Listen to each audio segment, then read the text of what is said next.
আমাদের রুজি যেখানে ছিল আল্লাহ তাআলা সেখানে মিলিয়েছে। আমরা খুব শান্তিতে খাচ্ছি এবং ভালো হয়েছে খুব খাওয়া।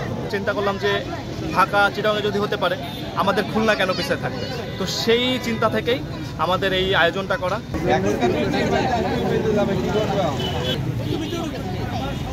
দুই সাইডে প্লেটের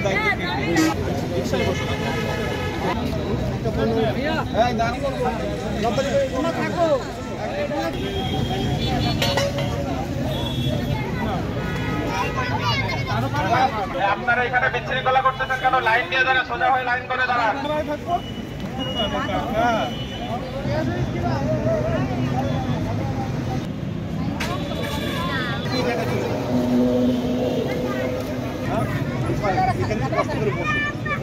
খুব সুন্দর লাগতেছে। আমরা তো জানি না, আমরা যাওয়ার পথেই বললাম যে গেলে খাওয়া আমরা বসলাম। আমাদের রুজি যেখানে ছিল আল্লাহ তাআলা সেখানে মিলিয়েছে। আমরা খুব শান্তিতে খাচ্ছি এবং ভালো হয়েছে খুব খাওয়া। চলতি পথে পাইছি আর আপনাদের ভলেন্টিয়ারদের কাছে শুনছি যে খাওয়ার কোনো টাকা পয়সা লাগতেছে। আয়োজনের পরিকল্পনা মূলত আমাদের যে আমরা দেখছি যে ঢাকা চিটাগং এরকম বড় বড় শহরে যে অসুবিধা বঞ্চিত মানুষের জন্য ফ্রি বিনামূল্যে বুফে কার্যক্রম করা হয় এবং সেটা রাস্তার পাশেই।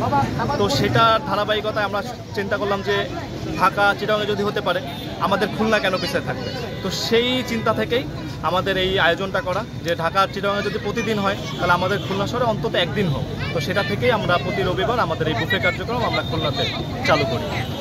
এটা আমরা আরও বিস্তৃত করতে চাই। শুধু রবিবার না, আমরা চাই সপ্তাহে 7 দিন খুলনা শহরে 7টা স্পটে আমরা এইভাবে ওপেন সুবিধাবঞ্চিত মানুষের কাছে বিনামূল্যে আমরা স্বাস্থ্যকর এবং পুষ্টিকর খাবার আমরা পৌঁছে দিতে চাই। আজকে আমাদের টোটাল আয়োজন হচ্ছে 170 জনের। আজকে আমাদের মেনু আছে হচ্ছে আপনার ডিম, ডাল, সবজি, ভাত। আবার হচ্ছে আমাদের ভলেন্টিয়ার কাজ করতেছে আনুমানিক 15 জনের মতো, যারা নিয়মিত আমাদের সাথে কাজ করে থাকে এবং প্রতিদিনের মতো আজকে তারা আমাদের সাথে কাজ করতেছে। আমাদের রান্নাটা হচ্ছে আনুমানিক 160 জনের জন্য হচ্ছে। রান্নাটা আমাদের একজন বাবুচি রাখা আছে, আমাদের সেই বাবুচি সহযোগিতায় আমাদের রান্না হয়।